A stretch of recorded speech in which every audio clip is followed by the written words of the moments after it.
Welcome to Chapter 2 of Homegoing by Gyasi. We are reading Essie's narrative. Content warning, this chapter contains a lot of really strong language, detailed depictions of abuse and slavery, and sexual assault.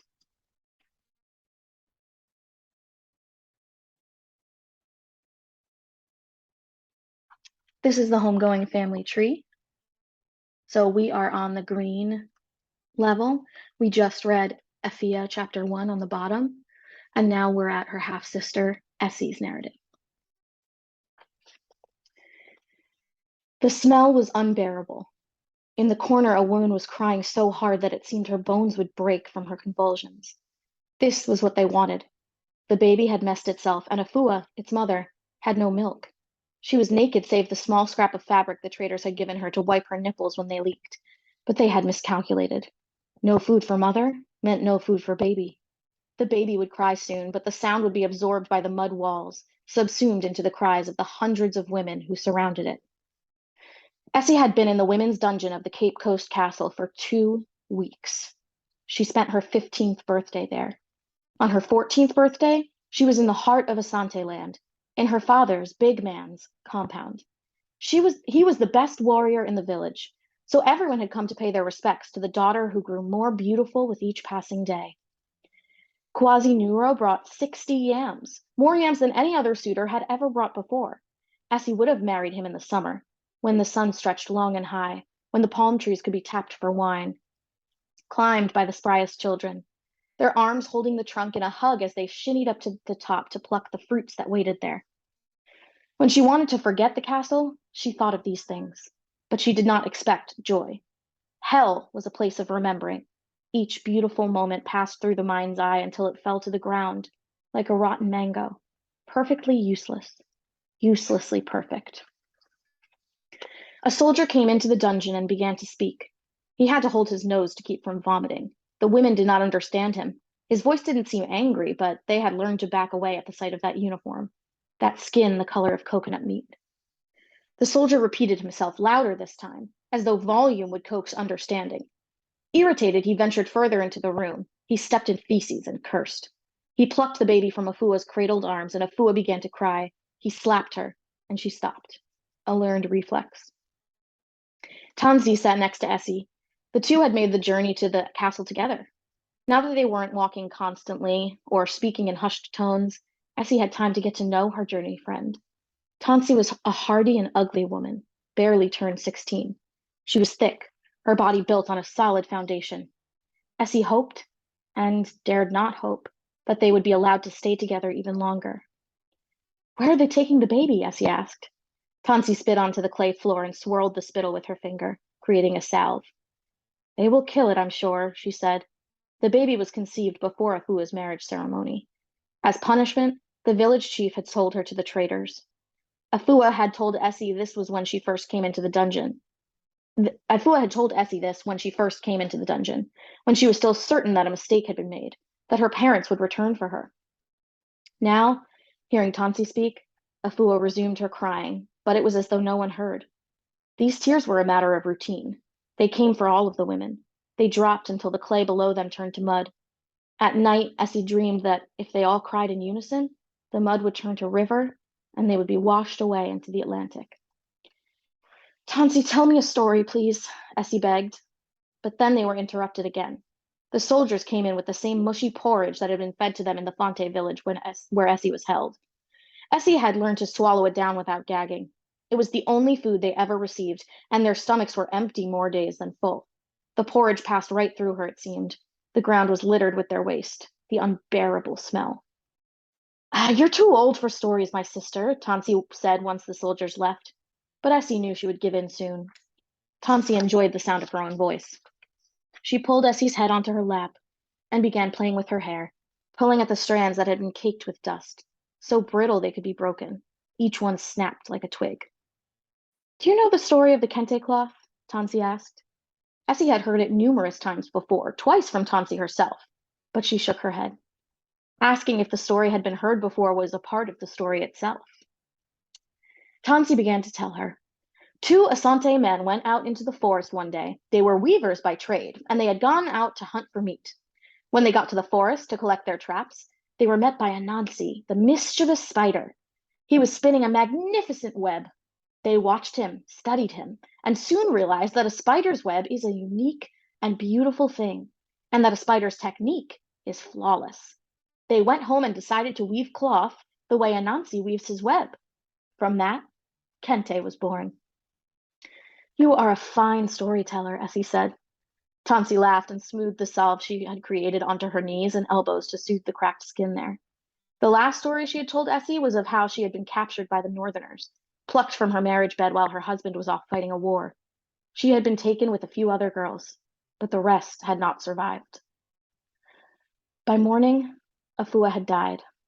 Her skin was purple and blue, and Essie knew that she had held her breath until Niami took her. They would all be punished for this.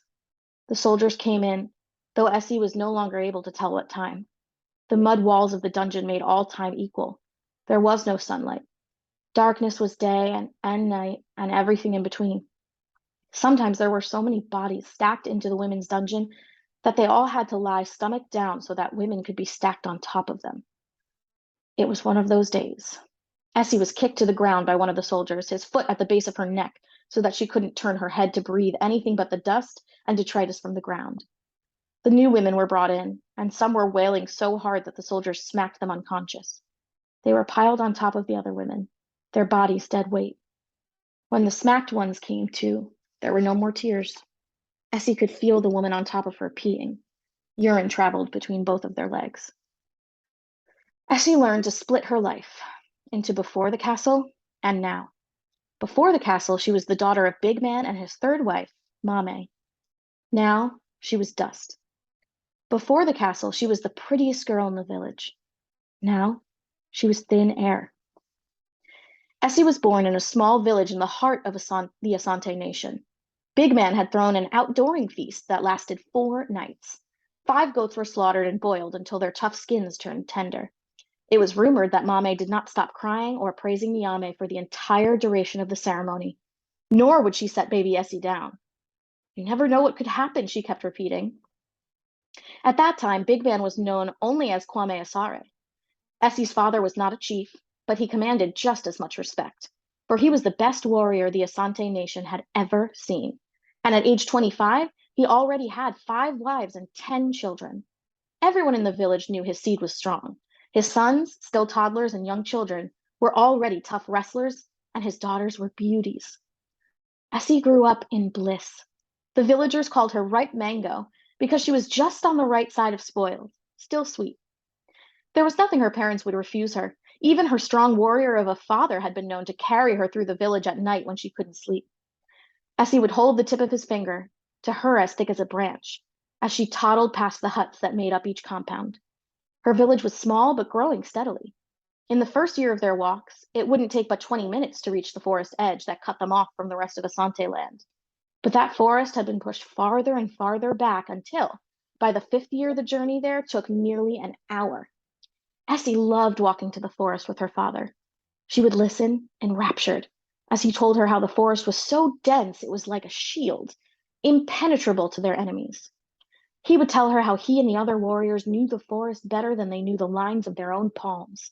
And this was good. Following the lines of a palm would lead nowhere, but the forest led the warriors to other villages that they could conquer to build up their strength. When you are old enough, Essie, you will learn how to climb these trees with nothing but your bare hands, he said to her as they walked back to the village one day. Essie looked up. The tops of the trees looked as though they were brushing the sky, and Essie wondered why leaves were green instead of blue. When Essie was 7 years old, her father won the battle that would earn him the name Big Man. There had been rumors that in a village just north of theirs, warriors had come back with splendors of gold and women. They had even raided the British storehouse, earning gunpowder and muskets in the process. Chief Nero, the leader of Essie's village, called a meeting of all the able-bodied men. Have you heard the news? He asked them, and they grunted, slammed their staffs against the hard earth, cried out. The swine of the northern village are walking about like kings. All around Asante, people will say, it is the Northerners who stole guns from the British. It is the Northerners who are the most powerful warriors in all of the Gold Coast. The men stomped their feet and shook their heads. Will we allow this? The chief asked. No, they cried. Kwaku Agye, the most sensible among them, hushed their cries and said, Listen to us. We may go to fight the Northerners, but what have we? No guns, no gunpowder, and what will we gain? So many people will praise our enemies in the north, but will they not still praise us as well? We have been the strongest village for decades. No one has been able to break through the forest and challenge us. So will you have us wait until the northern snake slithers its way into our fields and steals our women? Essie's father asked. The two men stood on opposite sides of the room, and all the other men stood between them, turning their heads from one to the other in order to see which gift would win, wisdom or strength. I only say, let us not be too hasty, lest we appear weak in the process. But who is weak? Essie's father asked. He pointed to Nana Ade, then Kojo Nyarko, then Kwabena Giema. Who among us is weak? You? Or maybe you? The men shook their heads one by one, and soon they were all shaking their entire bodies into a rallying cry that could be heard throughout the village. From the compound where Essie stood helping her mother fry plantains, she heard them, and dropped 2 slices of plantain so quickly that oil jumped up and splashed her mother's leg. Aye, her mother cried out, wiping the oil away with her hands and blowing on the burn. Stupid girl, when will you learn to be careful around fire? Mame asked. Essie had heard her mother say this or something like it many times before. Mame was terrified of fire. Be careful of fire. Know when to use it and when to stay cold, she would often say. It was an accident, Essie snapped. She wanted to be outside, catching more of the warriors' discussion. Her mother reached over and yanked her ear. Who are you talking to that way? She hissed. Think before you act. Think before you speak. Essie apologized to her mother, and Mame, who had never been able to stay mad at Essie for longer than a few seconds, kissed the top of her head as the men's cries grew louder and louder. Everyone in the village knew the story. Essie had her father tell it to her every night for a whole month. She would lie with her head in his lap, listening as he spoke of how the men stole out for the northern village on the evening of the rallying cry. Their plan was thin: overtake the town and steal whatever had been stolen. Essie's father told her of how he led the group through the forest until they came upon the circle of warriors protecting the newly acquired goods. Her father and his warriors hid in the trees. Their feet moved with the lightness of leaves on the forest ground. When they came upon the warriors of the northern village, they fought bravely, but it was of no use. Essie's father and many others were captured and packed into huts that had been converted into a prison camp. It was Kwaku Agye and his few followers who had the foresight to wait in the forest until after the eager warriors had rushed in. They found the guns that the northerners were hiding and loaded them quickly and quietly before moving in to where their fellow men were being held captive. Though there were only a few of them, Kwaku Agye and his men were able to hold off the warriors with the stories they told of the many men they had waiting behind them. Kwaku Agye said that if this mission failed, there would be one raid every night until the end of time. If it isn't the West, it will be the whites, he reasoned, darkness glinting from the gap between his front teeth.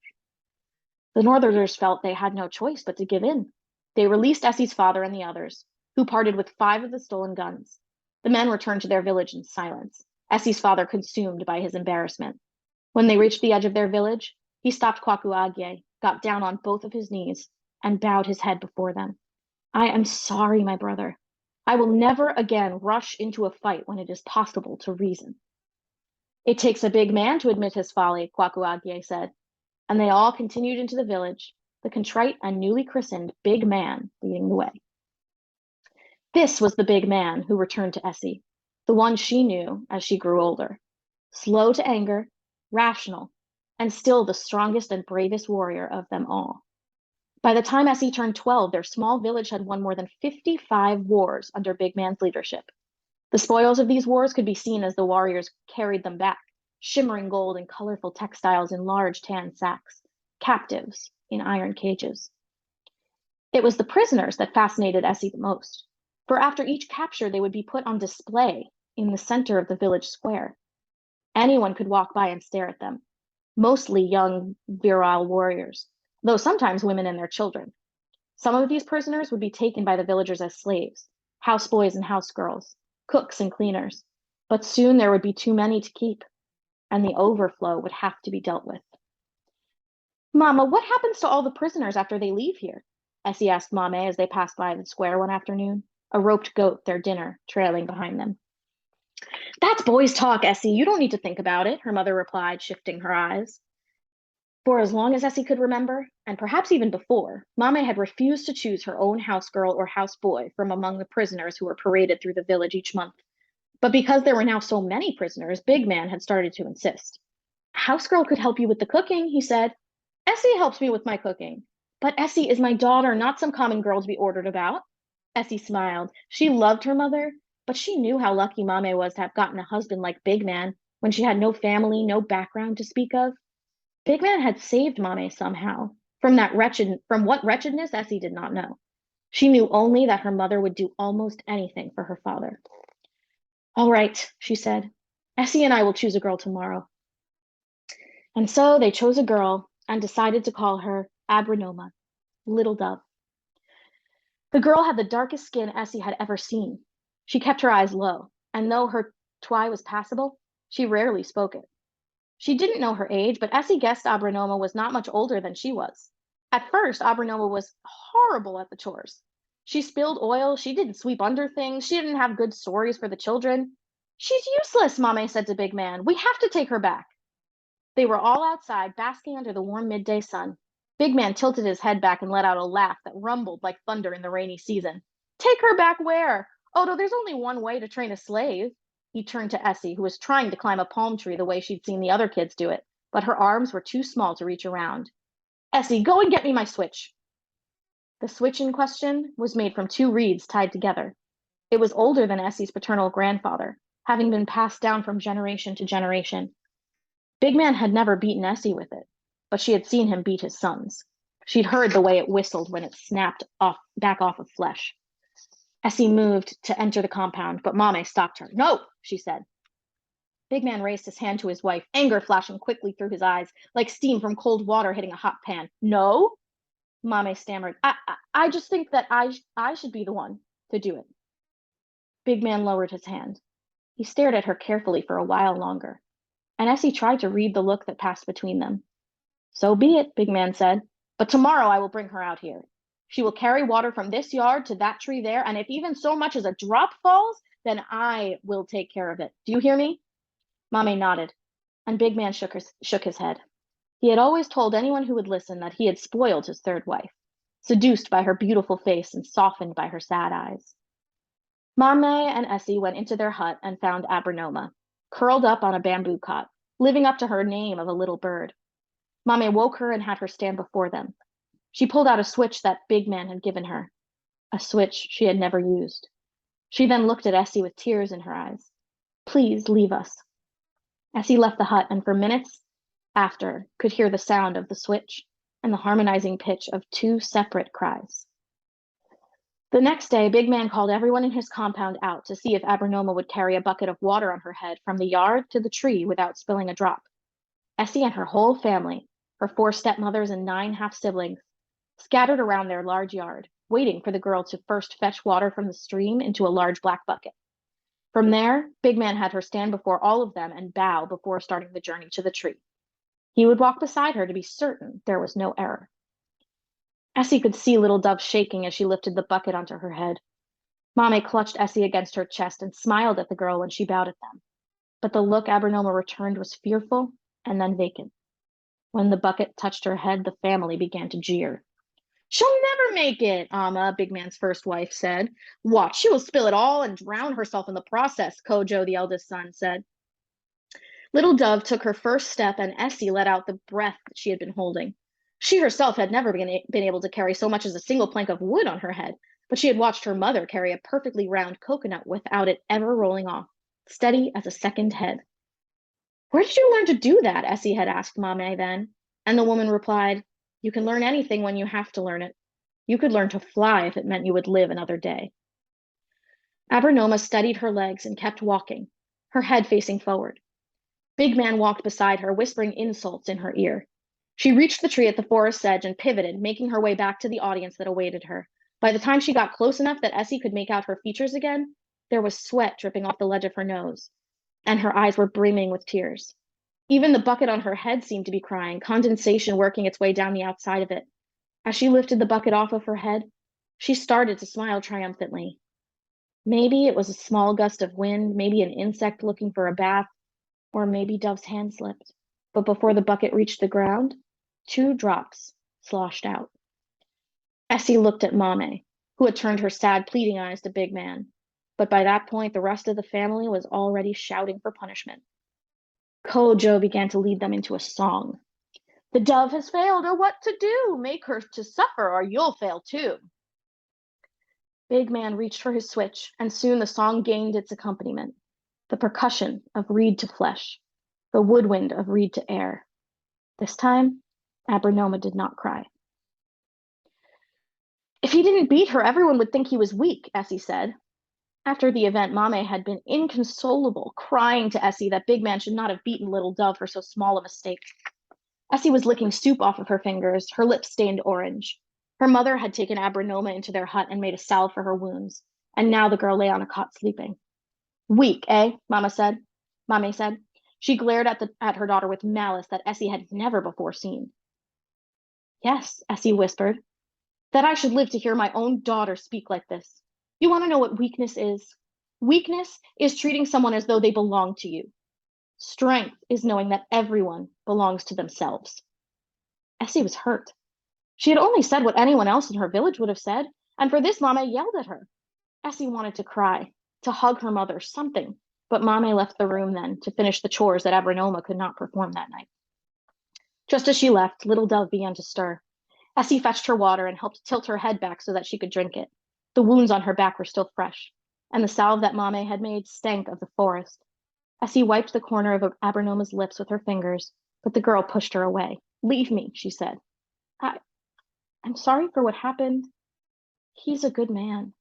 Abernoma spit onto the clay in front of her. Your father is Big Man, eh? She asked, and Essie nodded. Proud, despite what she had just seen her father do. The dove let out a mirthless laugh. My father, too, is Big Man. And now look at what I am. Look at what your mother was. What my mother was? Little Dove's eyes shot toward Essie. You don't know? Essie, who had not spent more than an hour away from her mother's sight in her life, couldn't imagine any secrets. She knew the feel of her and the smell of her. She knew how many colors were in her irises, and she knew each crooked tooth. Essie looked at Abernoma, but Abernoma shook her head and continued her laugh. Your mother was once a slave for a Fonte family. She was raped by her master because he too was a big man, and big men can do what they please, lest they appear weak. Eh? Essie looked away, and Abernoma continued in a whisper. You are not your mother's first daughter. There was one before you. And in my village, we have a saying about separated sisters. They are like a woman and her reflection, doomed to stay on opposite sides of the pond. Essie wanted to hear more, but there was no time to ask the dove. Mame came back into the room and saw the two girls sitting beside each other. Essie, come here and let Abernoma sleep. Tomorrow you will wake up early and help me clean. Essie left Abernoma to her rest. She looked at her mother, the way her shoulders always seemed to droop, the way her eyes were always shifting. Suddenly, Essie was filled with a horrible shame. She remembered the first time she'd seen an elder spit on the captives in the town square. The man had said, Northerners, they are not even people. They are the dirt that begs for spit. Essie was 5 years old then. His words had felt like a lesson. And the next time she passed, she timidly gathered her own spit and launched it at a little boy who stood huddled with his mother. The boy had cried out, speaking a language that Essie didn't understand, and Essie had felt bad. Not for having spit, but for knowing how angry her mother would have been to see her do it. Now all Essie could picture was her own mother behind the dull metal of the cages. Her own mother, huddled with a sister she would never know. In the months that followed, Essie tried to befriend Abernoma. Her heart had started to ache for the little bird who had now perfected her role as housegirl. Since the beating, no crumb was dropped, no water spilled. In the evenings after Abernoma's work was done, Essie would try to coax more information from her about her mother's past. I don't know any more, Abernoma said, taking the bundle of palm branches to sweep the floor or straining used oil through the leaves. Don't worry me, she screamed once she'd reached the height of her annoyance. Still, Essie tried to make amends. What can I do? She asked. What can I do? After weeks of asking, Essie finally received an answer. Send word to my father, Abernoma said. Tell him where I am. Tell him where I am, and there will be no bad blood between us. That night, Essie couldn't sleep. She wanted to make peace with Abernoma, but if her father knew what she had been asked to do, Surely there would be war in her hut. She could hear her father now, yelling at Mame, telling her that she was raising Essie to be a small woman, weak. On the floor of her hut, Essie turned and turned and turned, until finally her mother hushed her. Please, Mame said, I'm tired. And all Essie could see behind her closed eyelids was her mother as a house girl. Essie decided then that she would send the message. Early the next morning, she went to the messenger man who lived on the edge of the village. He listened to her words and the words of others before setting out into the forest every week. Those words would be carried from village to village, messenger man to messenger man. Who knew if Essie's message would ever reach Abernoma's father? It could be dropped or forgotten, altered or lost, but at the very least, Essie could say that she had done it. When she got back, Abernoma was the only person yet awake. Essie told her what she had done that morning, and the girl clapped her hands together and then gathered Essie into her small arms, squeezing until Essie's breath caught. All is forgotten? Essie asked, once the dove had released her. Everything is equal, Abernoma said, and relief rushed through Essie's body like blood. It filled her to the brim and left her fingers shaking. She hugged Abernoma back, and as the girl's body relaxed into her arms, Essie let herself imagine that the body she was hugging was her sister's. Months went by, and little Dove grew excited. In the evenings, she could be found pacing the grounds and muttering to herself before sleep. My father is coming. Big Man heard her mutterings and told everyone to beware of her, for she might be a witch. Essie would watch her carefully for signs, but every day was the same thing.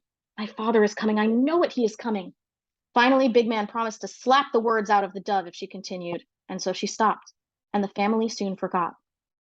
Everyone went along as usual. Essie's village had never been challenged in Essie's lifetime. All fighting was done away from home. Big Man and the other warriors would go into nearby villages, pillaging the land, sometimes setting the grass on fire so that people from 3 villages over could see the smoke and know the warriors had come. But this time, things were different. It began while the family was sleeping. It was Big Man's night in Mame's hut, so Essie had to sleep on the ground in the corner. When she heard the soft moaning, the quickened breath, she turned to face the wall of the hut. Once, just once, she had watched them where they lay, the darkness helping to cover her curiosity. Her father was hovering over her mother's body, moving softly at first, and then with more force. She couldn't see much, but it was the sounds that had interested her, the sounds her parents made together, sounds that walked a thin line between pleasure and pain. Essie both wanted and was afraid to want, so she never watched again. That night, once everyone in the hut had fallen asleep, the call went out. Everyone in the village had grown up knowing what each sound signified. 2 long moans meant the enemy was miles off yet. 3 quick shouts meant they were upon them. Hearing the 3, Big Man jumped from the bed and grabbed the machete he stored under each of his wives' cots. You take Essie and go into the woods, he screamed at Mame, before running from the hut with the little time to cover his nakedness. Essie did what her father had taught her, grabbing the small knife that her mother used to slice plantains and tucking it into the cloth of her skirt. Mame sat at the edge of her cot. Come on, Essie said. But her mother didn't move. Essie rushed to the bed and shook her, but she still didn't move. I can't do it again, she whispered. Do what again? Essie asked. But she was hardly listening. Adrenaline was coursing through her so urgently that her hands trembled. Was this because of the message she had sent? I can't do it again, her mother whispered. No more woods, no more fire. She was rocking back and forth and cradling the fat flap of her stomach in her arms as though it were a child.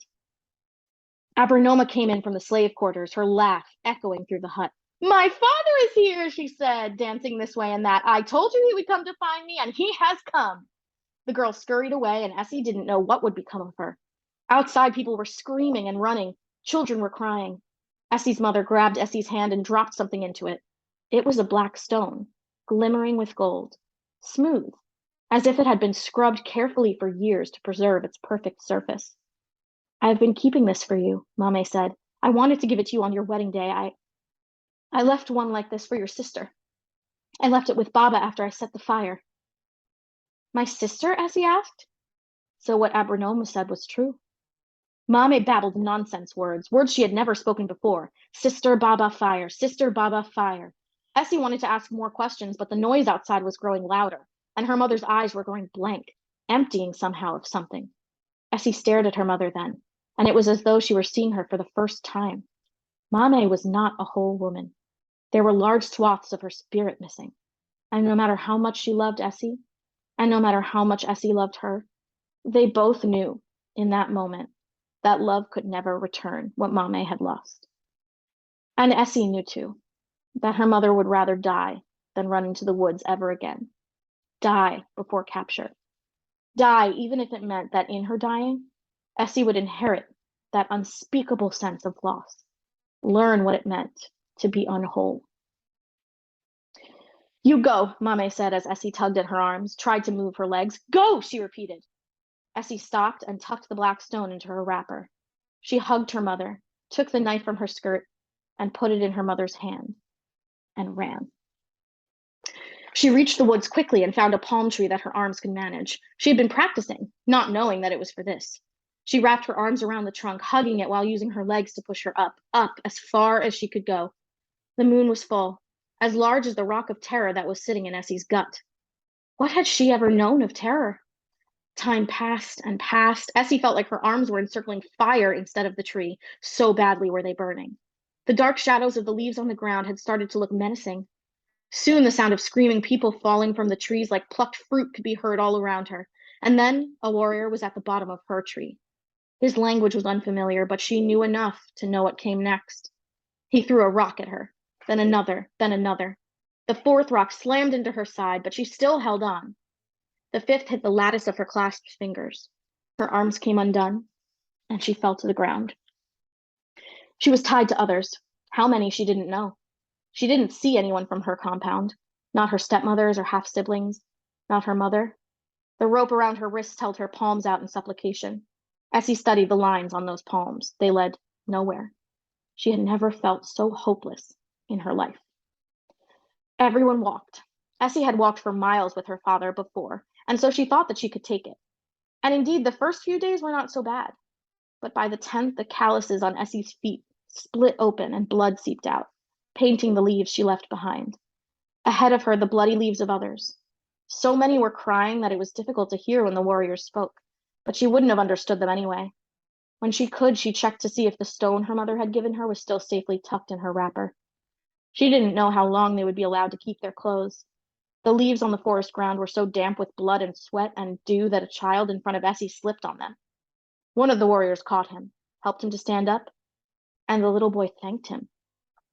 Why should he thank him? They are going to eat us all, the woman behind Essie said. Essie had to strain to hear her through the haze of tears and the buzz of insects that surrounded them. Who will eat us? Essie asked. The white men. That is what my sister says. She says the white men buy us from these soldiers and then they cook us up like goats in soup. No, Essie cried, and one of the soldiers was quick to run up to her and poke her side with a stick. Once he left, her flank throbbing, Essie pictured the goats that walked freely around her village. Then she pictured herself capturing one. The way she roped its legs and laid its body down. The way she slit its neck. Was this how the white men would kill her? She shuddered. What's your name? Essie asked. They call me Tansy. They call me Essie. And like that, the two became friends. They walked all day.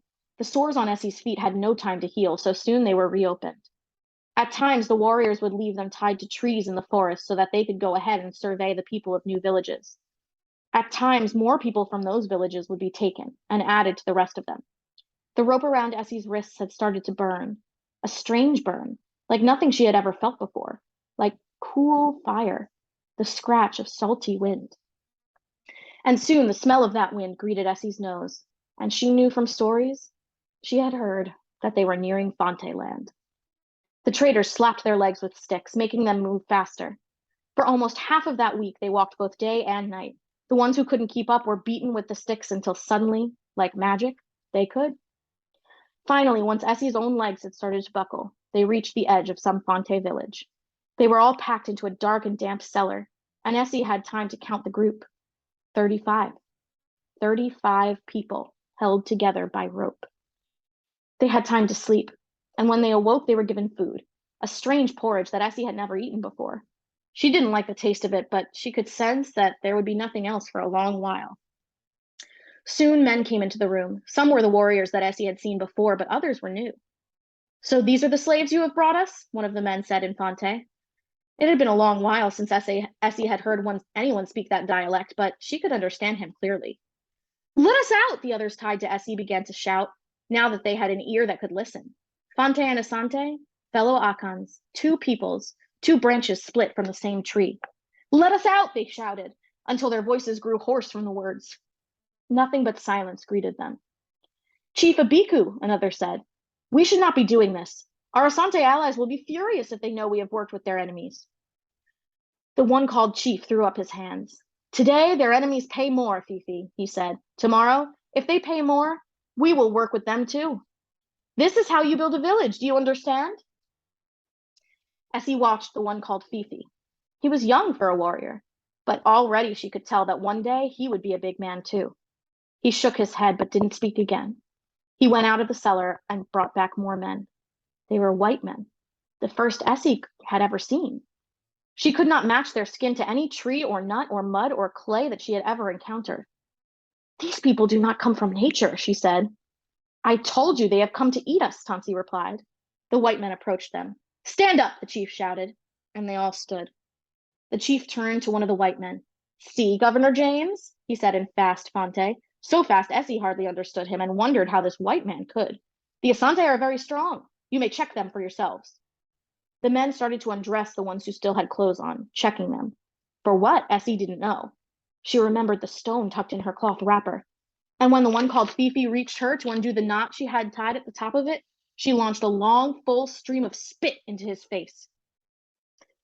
He did not cry like the boy captive she had spit on in her own village square. He did not whimper or cower or seek comfort. He simply wiped his face, never taking his eyes off of her. The chief came to stand next to him. What will you do about this, Fifi? Will you let this go unpunished? The chief asked. He spoke low, so that only Essie and Fifi could hear. Then, the sound of a smack. It was so loud it took a moment for Essie to determine whether the pain she felt was on her ear or inside it. She cowered and sank to the ground, covering her face and crying.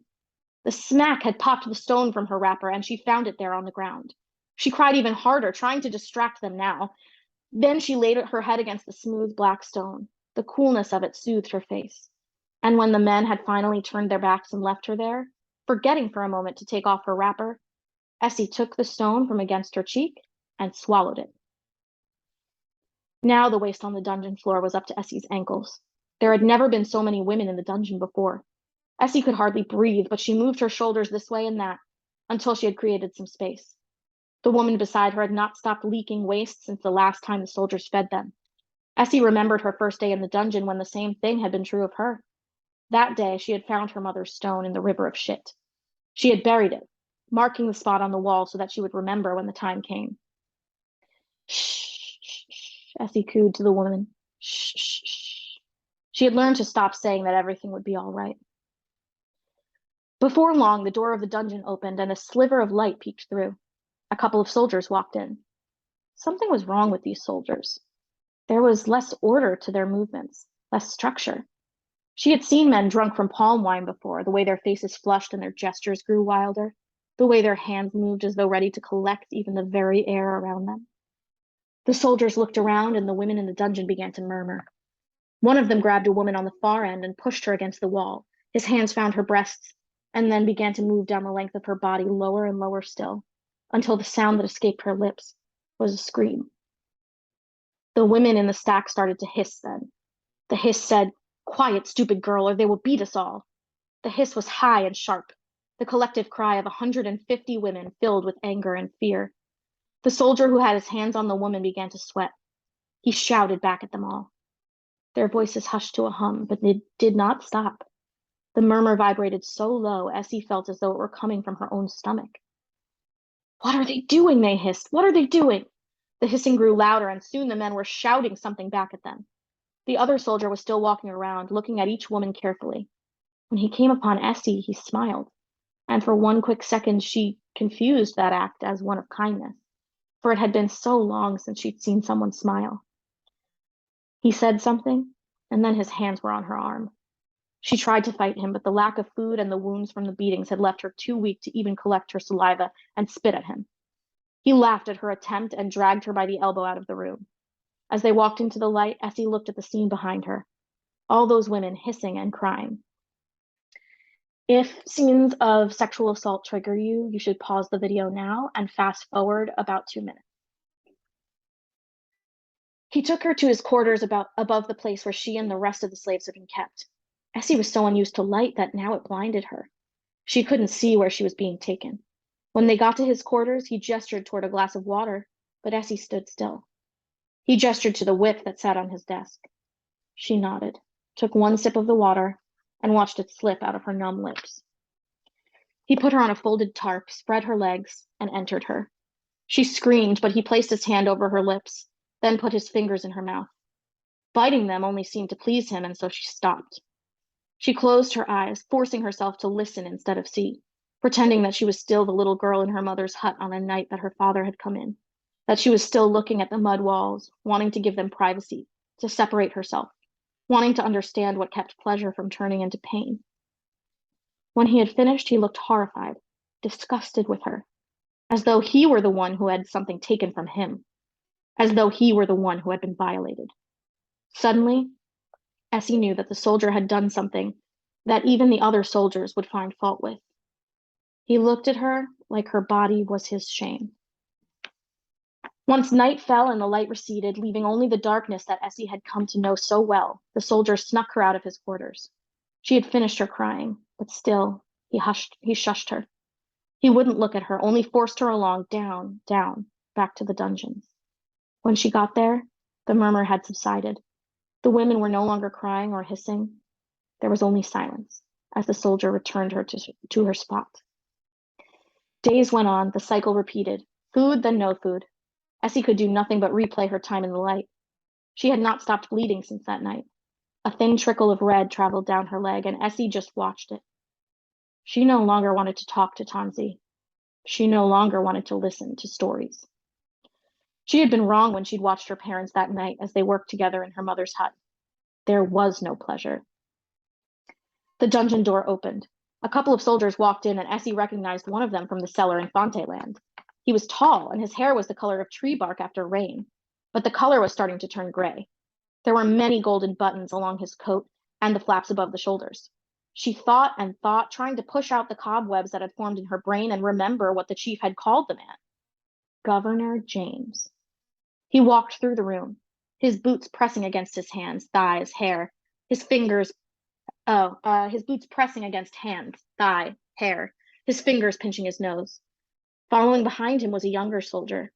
The big white man pointed to 20 women, then to Essie. The soldier shouted something, but they didn't understand.